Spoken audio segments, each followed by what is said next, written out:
Todo es veneno, nada es veneno. La diferencia está en la dosis. Paracelso, considerado una de las figuras más importantes de la historia de la medicina, médico y alquimista del Renacimiento, calificado de loco y visionario, fue sin lugar a dudas un hombre con una imaginación desbordante y movido por un enorme afán de conocimiento, padre de la toxicología y farmacología modernas.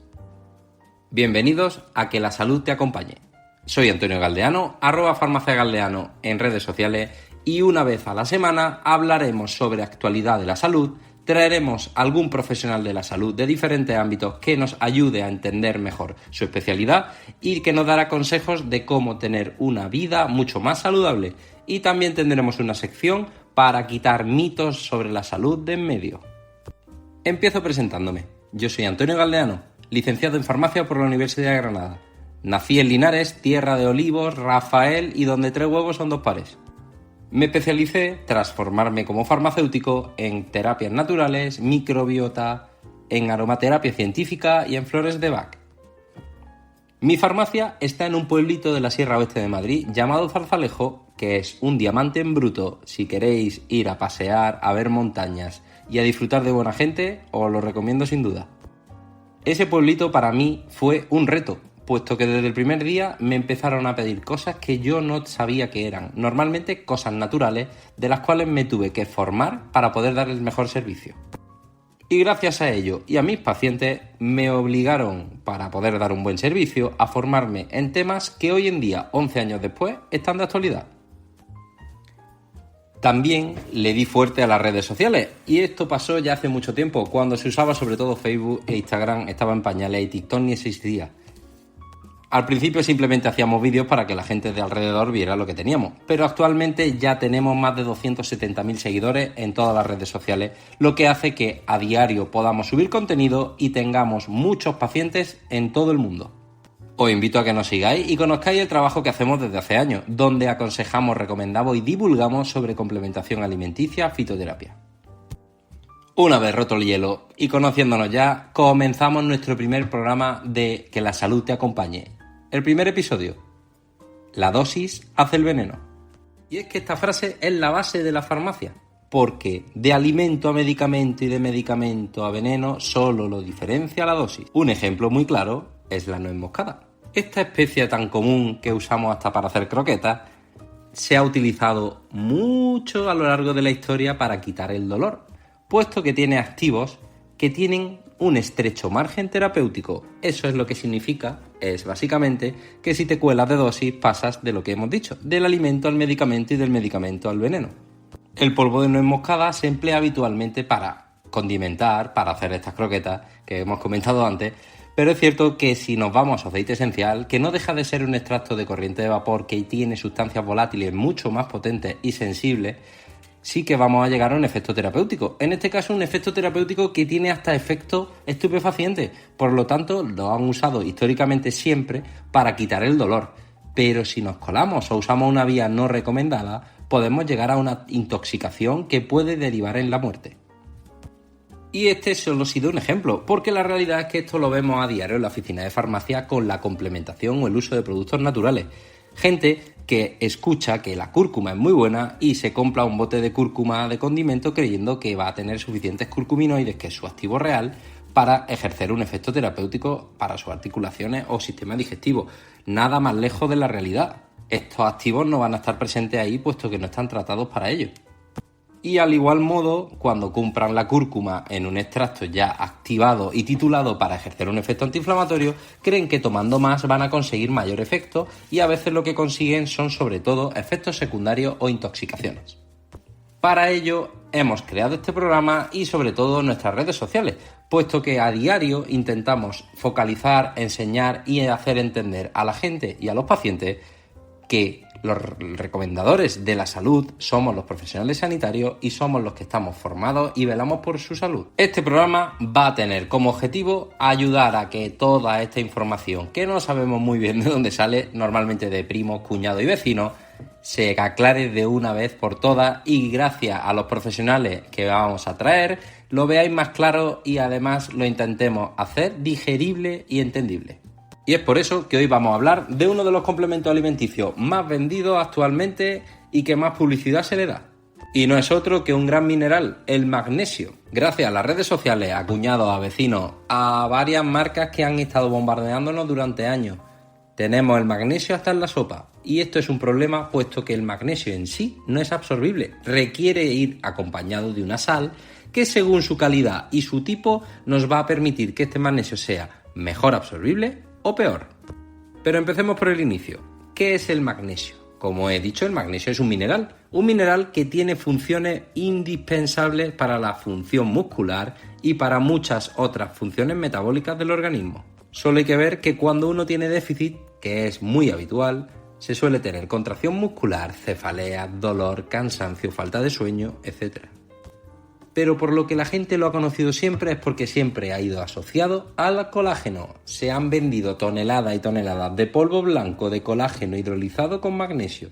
Y esto fue porque al principio se vendía solo el colágeno, pero la gente no repetía bote porque no tenía un efecto rápido. No conseguían que la gente notara nada a nivel articular porque lógicamente el magnesio es algo que sí que tiene un feedback muy rápido, pero el colágeno solo normalmente no funciona. Sobre todo el que vendían en aquella época. Actualmente ha cambiado un poco más la cosa, pero se dieron cuenta que metiendo un poco de magnesio, aunque fuera óxido, que ya veremos que es una de las peores sales en cuanto a biodisponibilidad, conseguían que el paciente a los 4 o 5 días notaran que tenían una musculatura mucho más relajada y se sentía mejor. Por lo tanto, querían comprar de nuevo el bote cuando se le acababa. Lo importante a la hora de elegir un buen magnesio, lógicamente es la dosis, pero sobre todo es la sal que acompaña a este magnesio, que para que lo entendáis es el vehículo que hace que llegue a uno u otro sitio, que hace también que su biodisponibilidad, que es una terminología un poco técnica, pero es la clave de todos los complementos, que es la cantidad efectiva que llega donde tenemos que hacer que llegue. Es decir, pago 20 euros de magnesio y absorbo 20 euros de magnesio. No se me quedan 19 en el camino. Eso es la biodisponibilidad a grandes rasgos. La clave del magnesio es saber elegir qué sal voy a comprar, para qué la quiero. Estas dos cosas son clave porque la sal que acompaña al magnesio es el vehículo que va a hacer que llegue a un sitio u otro del cuerpo, por lo tanto ejercerá una acción u otra. Y lógicamente tengo que saber qué quiero.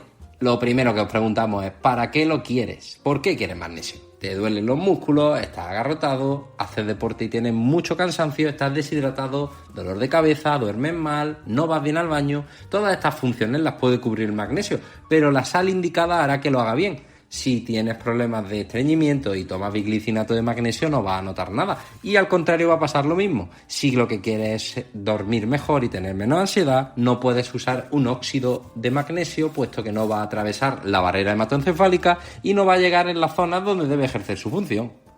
Por eso las marcas muchas veces lo que hacen es mezclas. Pero aquí hay gato encerrado. Muchas veces también esas mezclas lo que tienen son magnesios baratos que rellenan la fórmula y en el etiquetado ponen lo que les da la gana para que os suene. Pero eso es otro tema del que hablaremos en otro capítulo porque la industria y la legislación en cuanto al etiquetado es algo para echar de comer aparte, que ya hablaremos de ello. En resumen, si queréis magnesio de calidad específico para descansar, para tener un cortisol controlado, para tener un sueño plácido y que aparte su función muscular esté bien, bisglicinato de magnesio sería la mejor opción, aunque actualmente ya podemos conseguir también tauratos de magnesio.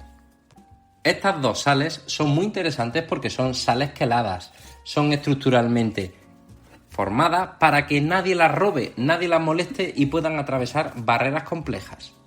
En el caso del bisglicinato, que es el que más recomiendo yo para estos casos, es que estas dos moléculas de glicina, bisglicinato, favorecen esa barrera hematoencefálica a pasar y hacer efectos sobre el sistema nervioso y sobre todo sobre la fase REM del sueño. Si lo que quiero es que voy a hacer un maratón, o estoy muy cansado, o le meto mucha caña al cuerpo, o tengo una patología, como podría ser una fibromialgia, es interesante el citrato. El citrato funciona sobre todo a nivel muscular. Es cierto que en estos casos a mí me gusta personalmente una unión biglicinato-citrato, por una cosa muy sencilla: toda función muscular requiere una función neurológica óptima. Si tenemos los dos, mucho mejor.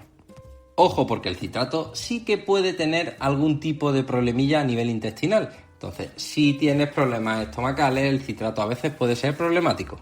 Y luego está el óxido y el carbonato de magnesio. Ambos quizás sean los peores magnesios en cuanto a calidad y absorción, pero si lo que queréis es tener un tránsito bastante rapidito y que vayáis al baño con ligereza son los más interesantes. ¿Qué pasa? Pues bueno, al final te estás gastando el dinero para, digamos, que no se absorba y ir al baño más ligero. Hay que ver si es lo más rentable. Ni que decir tiene que para nosotros el magnesio tiene que estar en casi toda la complementación a partir de los 35 años, que es cuando notamos que hay más déficit y que los pacientes requieren esta complementación para sentirse mejor y no acabar lesionados. Esto es culpa sobre todo del estrés y de la manera de vivir que tenemos. Un cuerpo estresado tiende a la deshidratación y lógicamente la deshidratación, de las primeras cosas que se pierden es el magnesio.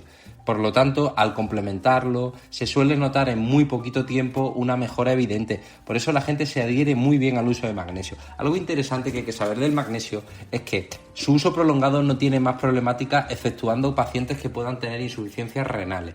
Lógicamente, hay que tener cuidado en embarazo y lactancia, pero es útil y válido siempre que se elija magnesio de calidad. Y también es muy interesante en niños pequeños. No que lo vayamos a complementar porque sí, sino que cuando tienen cierta patología, como pueden ser patologías neurológicas o de movilidad, o incluso niños que puedan tener deshidrataciones, el magnesio es un buen complemento, siempre ajustando dosis y con formatos específicos para niños, que además ha dado muy buenos resultados también en niños con con TDA y TDAH.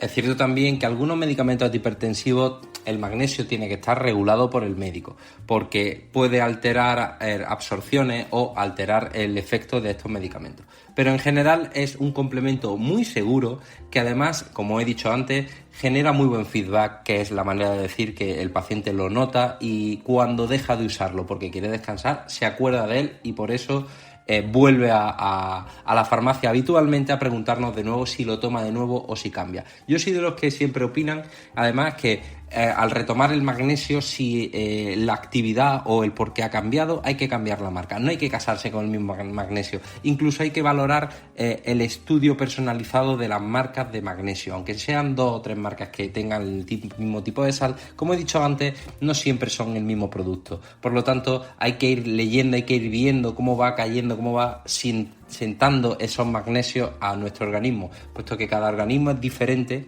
e interaccionan los complementos de manera diferente.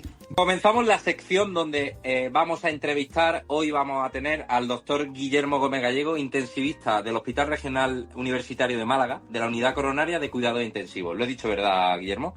Sí, correcto, todo perfecto. Muchas gracias por presentarme, Antonio. Es un orgullo que me invite al programa y con muchas ganas de ayudar a la gente. Muy bien, a ver, el doctor Gómez, o Guillermo, porque es amigo personal mío, entonces voy a tutearlo, nos va a contar un poquito lo que hace un médico intensivista, porque muchas veces lo oímos, sabemos más o menos qué hace un intensivista, pero la realidad es que no tenemos ni idea, porque entendemos que el intensivista cuida intensivos, que es cuando uno está ya muy malito. Pero hoy nos va a contar un poquito y nos va a desgranar la realidad de esto, la verdadera labor que tienen los intensivistas y que desde mi punto de vista creo que son los médicos más preparados y más multifuncionales que tiene un hospital. Entonces le vamos a empezar la primera pregunta, cortita y al pie, ¿eh? ¿Qué hace y ve un médico intensivista a diario en su servicio? Sí, pues efectivamente, como has dicho, Antonio, nuestra especialidad es una de las grandes desconocidas. Se hizo un poco más popular en el año 2020, coincidiendo con la pandemia por el COVID, porque muchos pacientes con la infección respiratoria pues tenían un fallo de sus pulmones y necesitaban un ventilador, que es una máquina que sustituye a los pulmones temporalmente, y eso pues lo hacemos en la unidad de cuidados intensivos, como bien ha explicado, que es donde trabajo. No obstante, nosotros abarcamos muchas patologías. Cualquier enfermedad que afecte la función de uno o más órganos de un paciente, pues necesita una vigilancia estrecha, el paciente necesita una serie de catéteres intravenosos, vesicales o sondas nasogástricas, están monitorizados, necesitan un enfermero y un auxiliar que estén pendientes de él y un intensivista que gestiona todo, que pauta una serie de medicación intravenosa, hace unos diagnósticos complejos y en el caso necesario utiliza las máquinas que pueden sustituir pues pulmones, corazón, hígado, riñones, etcétera. Todo esto es un tratamiento de soporte durante el cual se diagnostica y se trata esa enfermedad a la espera de una recuperación. Y bueno, como comprenderás, pues un trabajo que es muy específico, necesita mucha formación y también necesita pues mucha implicación de todos los profesionales que intervienen. Básicamente sois los directores de orquesta de una pedazo de orquesta y además de una sinfonía que es complicada, porque es realmente la línea entre la vida y la muerte del paciente, ¿no? Sí, son pacientes que están en una situación bastante límite, que esperamos cambios rápidos con tratamientos agresivos y que igualmente, si es necesario, nos ponemos en contacto y hacemos sesiones multidisciplinares con otros especialistas del hospital para tratar su tema y tomar la mejor decisión posible. Siempre de acuerdo con el paciente si está consciente o con sus familiares si no lo está para guiarlo un poco en el proceso. Y esto es un tema que a nosotros, bueno, a mí personalmente me interesa mucho. Ya lo hemos hablado antes un poquito cuando hemos preparado esta entrevista, y es algo que me comentaba y que la gente yo creo que no tiene en cuenta, y sí lo tiene en cuenta cuando le pasa. Me has dicho que las voluntades vitales, que suena así como muy... suena importante, está claro que lo es.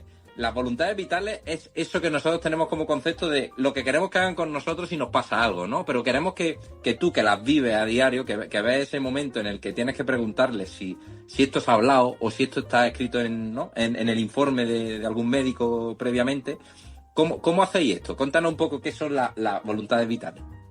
Claro, normalmente la gente pues no está familiarizada con la enfermedad ni con la fase avanzada de la enfermedad y por supuesto con la muerte. Entonces normalmente esto pues no se habla. En España es un poco tema tabú el tema de la muerte o de la enfermedad. Los españoles somos un poco así. Y la voluntad vital anticipada es una forma de facilitar o de asegurar que llegado el momento, cuando una persona ya no está capacitada para la toma de decisiones, ya sea porque esté sedada, porque está muy enferma o porque ha perdido el raciocinio por una enfermedad progresiva, como puede ser el Alzheimer o algo así, pues de ellos dejan constancia de antemano, estando completamente capacitados, de qué quieren que hagamos los profesionales o sus familiares, hasta dónde lleguemos y cómo de invasivo o de agresivo seamos. Y además añaden una persona, un representante, que puede ser un familiar, puede ser su marido, puede ser su hijo o incluso un vecino o un buen amigo, que lo fundamental de esta persona, que sea representante cuando ellos no estén capacitados o conscientes, es que conozca bien sus valores, su forma de pensar, en lo que creen, en lo que no, y que si hay que tomar alguna decisión, pues esta persona la tome como lo haría el propio paciente. Esto es un documento que es legal, que se redacta en los centros de salud, en los hospitales, en cualquier delegación de sanidad, pero que además para facilitar su acceso, como durante estos años estamos viendo que la gente con los años está intentando que se cumpla la autonomía del paciente, ya intentamos los médicos acompañar al paciente en la toma de decisiones y no decirle exactamente lo que tienen que hacer, sino ofrecerle las opciones posibles, recomendarle, y el paciente al final el que toma un poquito también la decisión pues con esa ayuda. Pues para facilitar todo esto también se puede hacer con cualquier consulta de tu médico de cabecera o del curso del especialista de una enfermedad que se te trate, dejándolo todo reflejado en la historia. Entonces los médicos o los profesionales sanitarios, incluyendo enfermería, farmacéuticos, tenemos que recordarle a la gente que somos conscientes de que podemos enfermar, somos conscientes de que en algún momento nos va a llegar pues el final de nuestra vida, y muchas veces esto es un trago amargo para todos los acompañantes, los familiares, y todo lo que podamos tener preparado, hablado o comentado facilita mucho también pues ese proceso. Porque como te digo, lo importante es respetar lo que haría esa persona sabiendo lo que opina, ¿no? Sí, porque realmente somos una comunidad que no habla de la muerte, ¿no? Que lo tenemos un poco ahí tapaete porque no queremos enfrentarnos a ello, y lo de la preparación previa lo tenemos más que olvidado. Entonces, esto que has dicho es muy interesante porque ya no solo lo que son las voluntades vitales, sino eso que dices de cómo lo hago. Porque muchas veces está muy bien, esto lo tengo que hacer, pero... O sea, ¿dónde lo hago? Tú has dicho, en tu médico de cabecera. Hay que conocer al médico de cabecera. El médico de cabecera es básico en esta información a la hora de que vaya viendo si pasa algo de manera repentina, que ir dejando en orden estas cosas, ¿no? Entonces, bueno, muy interesante. Una pregunta que yo tengo, ¿os preparan psicológicamente para vuestro día a día? Porque claro, no hemos hablado de nada bonito todavía. Entonces, vuestro día a día, vuestra guardia, vuestra piel a piel con el paciente, es cierto que tendréis sorpresas, tendréis gente a la que salváis y que os dará el motivación total, pero os encontráis con lo más difícil de la vida, que es Sí. Entonces, ¿os preparan para que esto no genere mella, no machaque? Pues sí, efectivamente, muy, muy buena pregunta, Antonio, porque yo creo que es una de las asignaturas pendientes que hay en los profesionales sanitarios. Nos centramos mucho en la ciencia, en hacer bien nuestro trabajo, diagnosticar bien, tratar bien. Ahora estamos pues también tratando mucho la forma de comunicarnos, de ser cercanos, etcétera, etcétera. Todo eso es muy importante todo, pero tenemos una asignatura pendiente que sigue estando suspensa de momento, que es pues cuidar al cuidador, que es algo que se está hablando mucho en los últimos años. Veis que ahora hay mucho revuelo con el tema de la jornada que tenemos, de que estamos pasados de horas, las más de la mitad de las horas no están cotizadas, y bueno, hay un maltrato mantenido en la profesión sanitaria que se protege un poco en el tema de la vocación, ¿no? Y el tema psicológico es parte de ello. Algunas especialidades como la nuestra, que están relacionadas, como hablamos, con situaciones más críticas o inicio y final de la vida, ¿no? Que están todos muy relacionados, pues puede haber una situación de malestar en el personal sanitario, de ir sufriendo esto, pues, o de ver a la gente sufrir, de tener que dar malas noticias.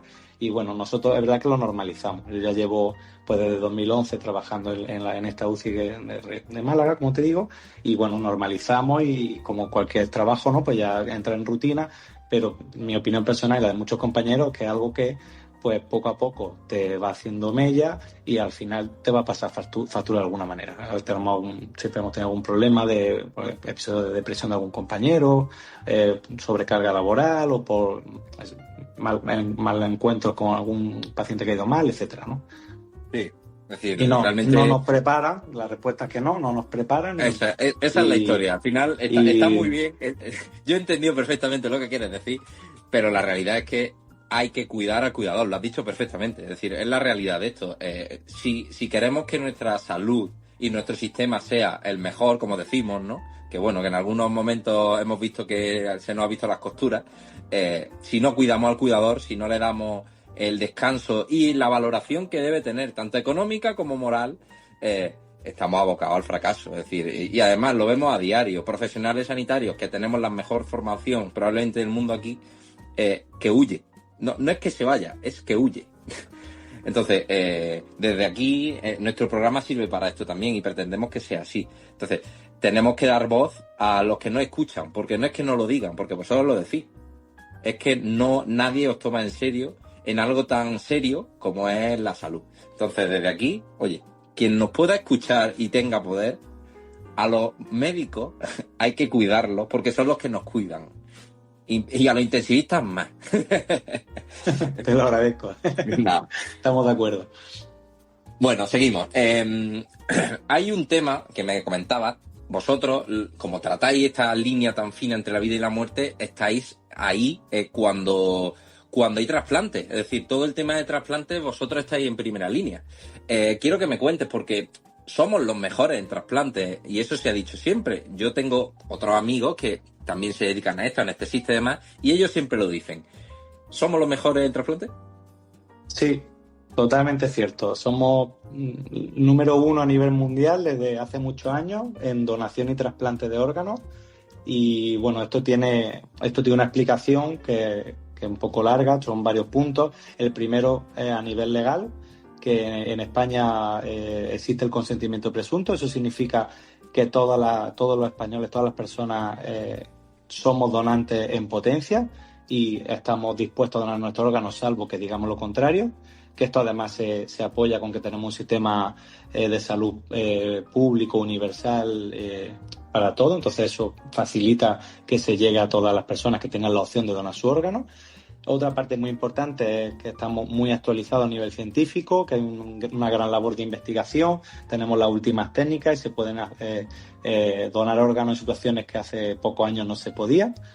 El tercer punto muy importante son los profesionales sanitarios, como has comentado, los anestesistas, cirujanos, cualquier profesional que interviene en el proceso de donación y trasplante, y por supuesto los intensivistas. Como bien dice, estamos pues muy cerca de todo esto. Normalmente en todos los centros hospitalarios hay una coordinación de trasplantes que está respaldada, que pertenece a la ONT, que es la Organización Nacional de Trasplantes, y ellos, pues los intensivistas, forman parte o son los que lideran esta coordinación y se encargan de facilitar y de promover la donación a todas las personas que tienen opción de hacerlo y gestionarlo y que se lleve a cabo de forma correcta, siempre protegiendo los intereses de las personas. Se pide consentimiento, aunque hemos comentado el consentimiento presunto, siempre se vuelve a pedir el consentimiento como tal, o al paciente o a sus familiares. O a la familia. Y bueno, el cuarto punto, que es el principal y el más importante, pues las personas, los españoles son gente que en situaciones difíciles pues dan el callo, y la donación es un acto de generosidad en el que sabes que abandonas este mundo, pero parte de ti puede quedar aquí ayudando a otras personas, y eso la verdad es que la mayor parte de la gente, casi todo el mundo, está a favor de donar su órgano, de ayudar a otras personas y de darle la oportunidad a gente que lo necesita. Así que lo principal de los 4 puntos que hemos comentado, la generosidad de la gente, porque además la donación, que la gente también lo debe de saber, es un acto altruista y totalmente anónimo y que no tiene compensación de ningún tipo, sino simplemente alguien que quiere ayudar a otra persona. O sea que, en resumen, lo que dice, somos generosos y tenemos buenos profesionales que se han preparado para que esto funcione, ¿no? Porque está claro que solo con la generosidad no valdría.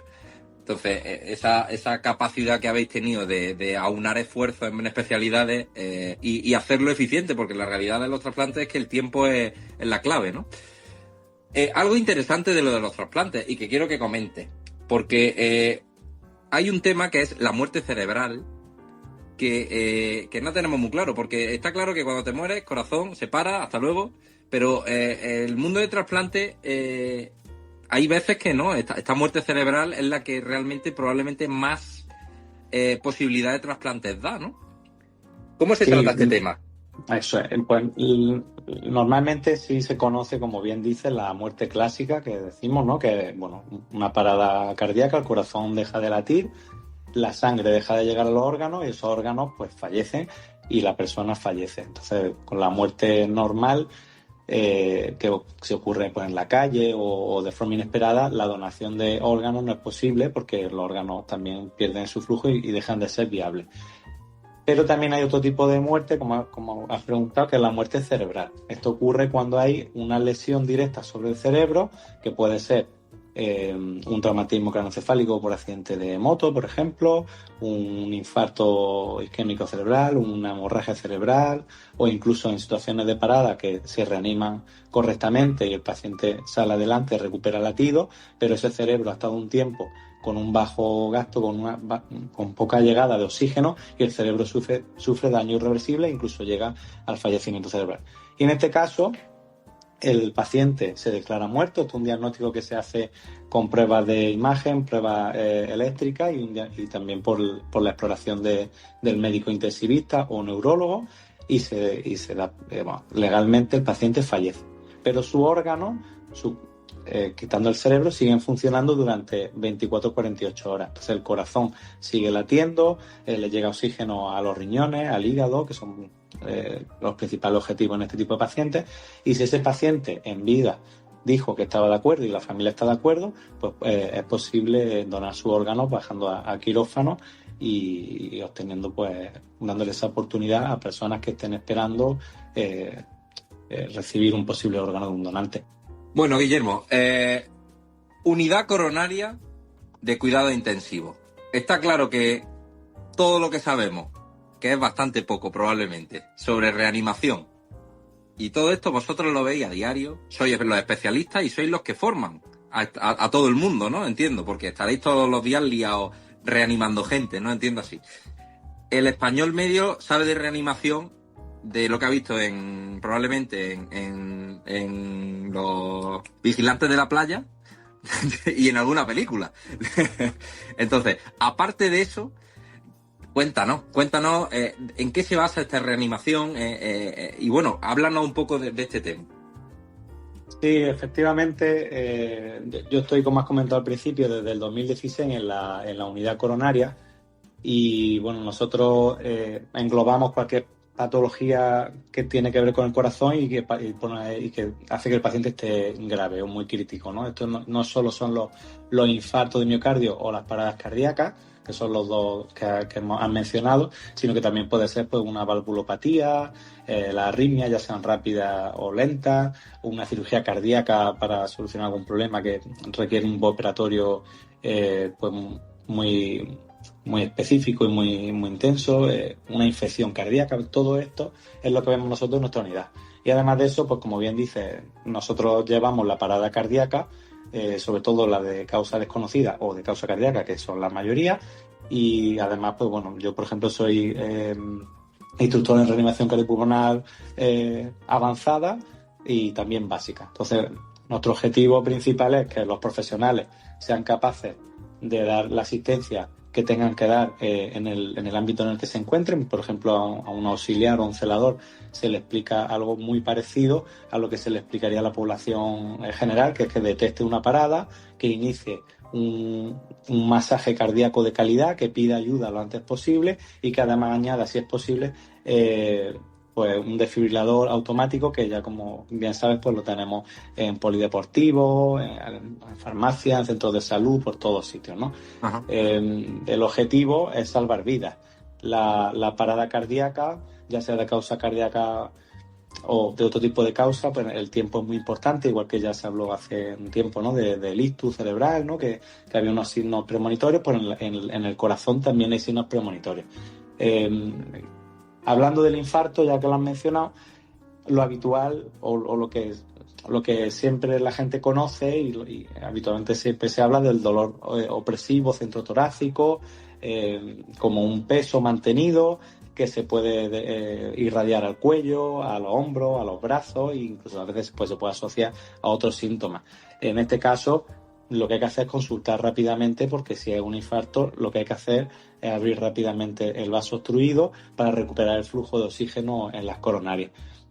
Pero muchas veces, antes de esto, también hay otros signos premonitorios que podemos detectar y actuar más a tiempo y hacerlo pues con mejor pronóstico. Por ejemplo, pacientes que ya tienen patología cardíaca conocida o que tienen problemas de azúcar, de diabetes o que son dislipémicos, hipertensos, pueden tener otros síntomas como son cansancio en la última semana, que a lo mejor dando paseos pues tienen que pararse, que subiendo escaleras se asfixian, también que a lo mejor al tumbarse por la noche en la cama también tienen problemas para respirar, se tienen que poner 2 o 3 almohadas. Todos estos son signos que pueden alertarnos de que vamos a sufrir una dolencia cardíaca importante. Entonces, si esto ocurre, lo que yo recomiendo a las poblaciones es consultar al profesional sanitario que tengamos más cercano, que nos conoce y que va a detectar que algo no va bien. Puede ser el farmacéutico, puede ser la enfermera del centro de salud, puede ser su médico de cabecera si tiene una cita rápido, que a veces es más difícil, si no, pues yendo a urgencia, ¿no? Y ahí pues se puede prevenir o adelantarnos a una situación grave como un infarto o una arritmia, o una situación aún más grave y más letal como una parada cardíaca.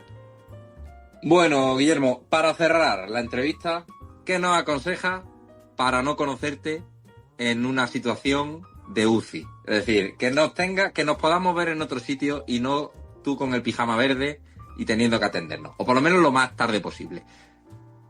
Sí, pues muy buena pregunta, Antonio. Yo siempre digo tú lo sabes, a amigos, familiares, que hay que intentar no llegar a la UCI, quedarnos como mucho en un ingreso hospitalario, que se recupere rápido, pero bueno, si es necesario, ahí estamos, y mientras antes estéis con nosotros, mejor.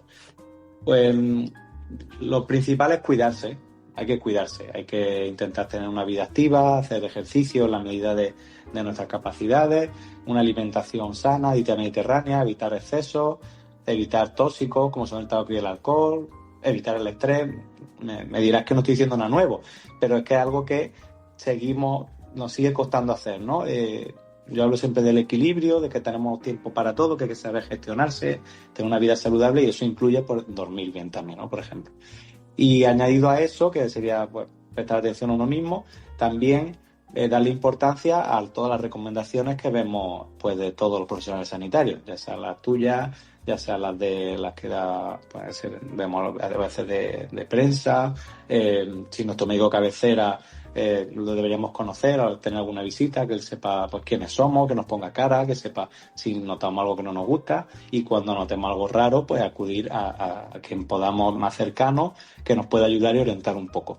Yo creo que es interesante eso que has dicho de acudir al profesional sanitario, que hoy en día tenemos un problema con redes sociales y con la información que nos llega. No debemos de entrar en la desinformación, que al final lo que hacemos, si nos metemos en las aplicaciones de IA, ¿no? De la inteligencia artificial, me da igual la que use cada uno, pues ahí hay de todo. Y eso se sabe que los mensajes que se dan ahí son contradictorios, sí, y podemos equivocarnos tanto pasándonos como quedándonos cortos. Entonces, al final, afortunadamente, en nuestro país tenemos el acceso a la sanidad muy fácil.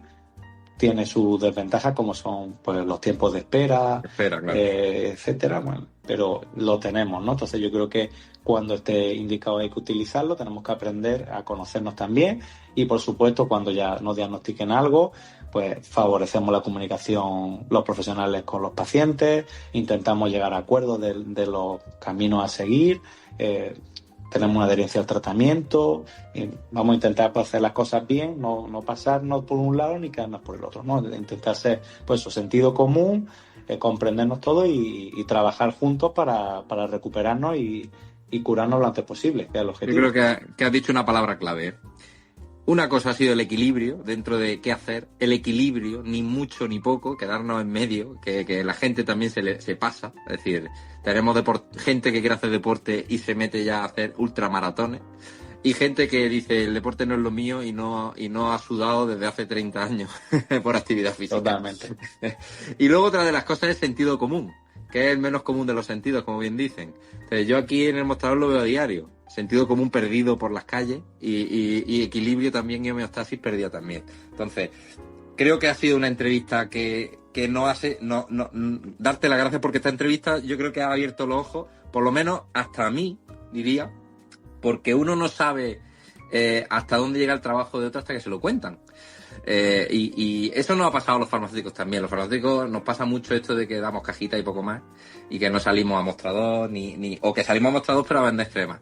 Y con los médicos pasa, yo lo sé, y por eso me interesaba que este programa tuviera esta fase de entrevista, y en ella vamos a ir viendo profesión por profesión y todo lo que implica ser especialista en algo. Nos da igual que sea de nutrición, nos da igual que sea de enfermería, y además no solo que nos quedemos con el concepto eres médico intensivista, eres médico, la gente se queda con solo el médico, es todo lo que implica cada grano de especialidad y a dónde llega a la hora del tratamiento y de la mejora en la calidad de vida de los pacientes.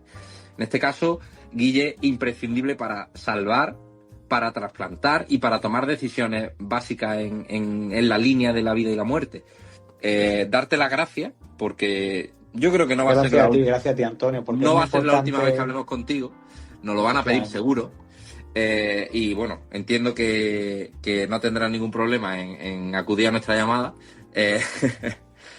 y bueno, pues eso, gracias, y que vaya muy bien la guardia, porque sabemos que estás de guardia. Bueno, muchas gracias a ti, Antonio. Efectivamente, todavía me quedan 12 horas de trabajo. Y sí, gracias a ti, porque es verdad que es muy importante dar visibilidad, que la gente sepa lo que hacemos, que esto implica mucho trabajo y que hay mucha implicación por nuestra parte. Y bueno, sé que ahora la gente lo verá, pueden surgir nuevas dudas, llegarán preguntas, así que cuando quiera hacemos una nueva y contestamos todo lo que la gente quiera saber, sin ningún problema. Muchas gracias de nuevo, Antonio, y un abrazo. Genial. Bueno, un abrazo. Cuídate, hasta luego. Comienza la sección Destrozamitos. En esta sección vamos a hablar de mitos sobre la salud que queremos desterrar. Y hoy le ha tocado a la resaca, y sobre todo, más que a la resaca, a cómo la gente cree que se quita la resaca. Están los que se toman una cervecita o incluso otro Cuba Libre diciendo que un poquito de alcohol quita la resaca, y tenemos a los que se enchufan un paracetamol y se quedan tan panchos. Vamos a hablar de por qué no hay que hacer eso, y sobre todo a entender qué es la resaca. Entiendo que sabéis lo que es la resaca. Básicamente es la consecuencia de una noche de juerga o mediodía largo.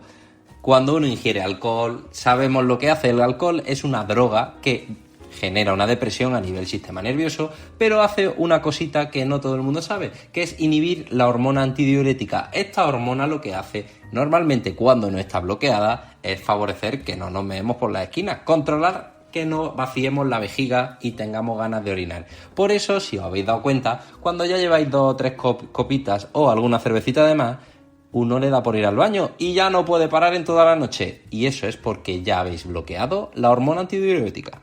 Y si yo no dejo de orinar, ¿qué me pasa? A la larga, una deshidratación. Y es por eso que se dice que el alcohol deshidrata.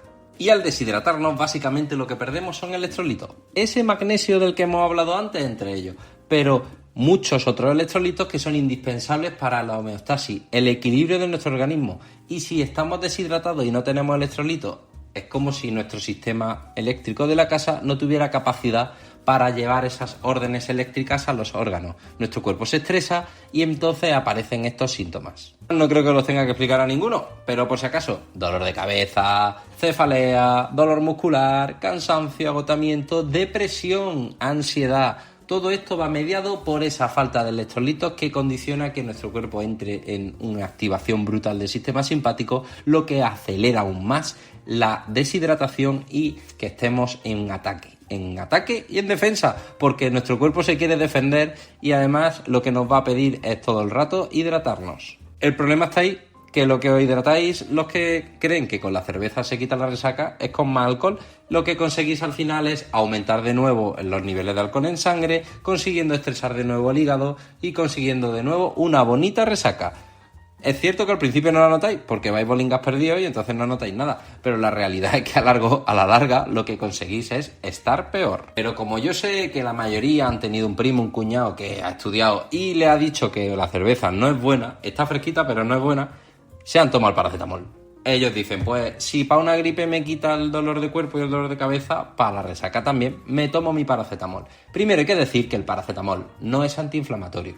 Esto no tiene nada que ver, pero es una cosa que voy a decir cada vez que salga la palabra paracetamol en el programa, porque lo tenéis que tener claro, el paracetamol solo quita el dolor y la fiebre, punto. Y otra cosa que tenéis que saber, el paracetamol se elimina por vía hepática, al igual que el alcohol.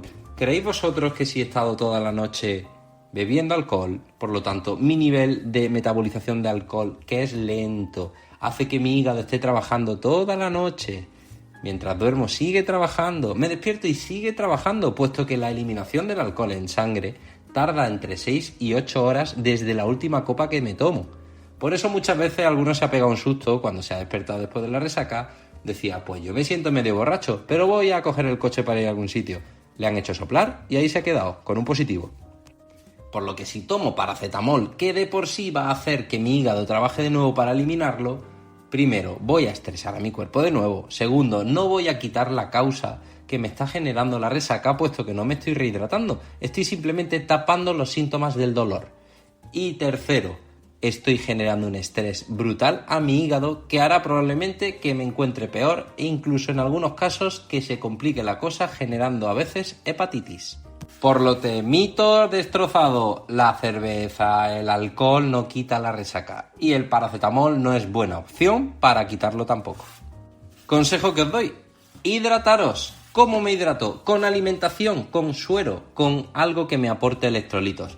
Me viene a la cabeza típica película americana tras una resaca en la que aparece alguien y hace en una batidora un batido verde y le mete un huevo crudo y se lo toma y dice esto es lo mejor. No va muy desencaminado. La realidad es que la elección de lo que le vayas a aplicar hará que sea tomable o no, pero si le aportas suficientes nutrientes, sobre todo electrolitos, a tu cuerpo tras una resaca, lo agradecerá. Truquito interesante, un buen vasito de gazpacho, eso va fenómeno. Pero es cierto que la mejor manera de eliminar una resaca es no teniéndola. Deciros que el alcohol no tiene dosis beneficiosa para el cuerpo. Eso se lo han sacado de la manga y han sido malas interpretaciones, además muy bien tiraillas por algunos lobbies del alcohol. Os puede sonar también los que hubo en su momento sobre el tabaco, del mismo estilo. El alcohol es un depresor del sistema nervioso que genera oxidación y radicales libres, que sabemos perfectamente que lo que hacen es favorecer que nos muramos antes, que nuestra vida sea peor y que aparezcan enfermedades. Y hay algo muy importante que además tenéis que empezar a tener en cuenta. El cuerpo es nuestro templo, solo tenemos uno para vivir y tenemos que aceptar que todo lo que entra en él forma parte nuestra en un porcentaje. Tenemos que aprender a tratarlo. Y además que no implica me tomo 2 cervezas y hago deporte, esas 2 cervezas van a seguir estando ahí. No quiere decir que la cerveza esté como tal, sino que el daño generado por esa oxidación del alcohol va a estar ahí. Tenemos unas fichas, hay que saber usarlas y cuidarlas, y no vuelven, no hay botón para resetear. Así que cuida tu cuerpo, controla tu alimentación, puesto que la alimentación y el descanso son las 2 cosas que más impactan a lo largo de la vida, puesto que son 2 de las cosas que más hacemos. Y hasta aquí el programa de hoy. Os dejamos un correo electrónico donde queremos que nos escribáis vuestras sugerencias, qué os parece el programa, qué mejoraríais y sobre todo a quién queréis que traigamos, qué tipo de profesional y de qué queréis que hablamos. El correo electrónico es quelasaludteacompane@gmail.com. Y muchas gracias a Radio Avalon por darnos esta oportunidad y voz a los profesionales de la salud. Un besito y sed buenos.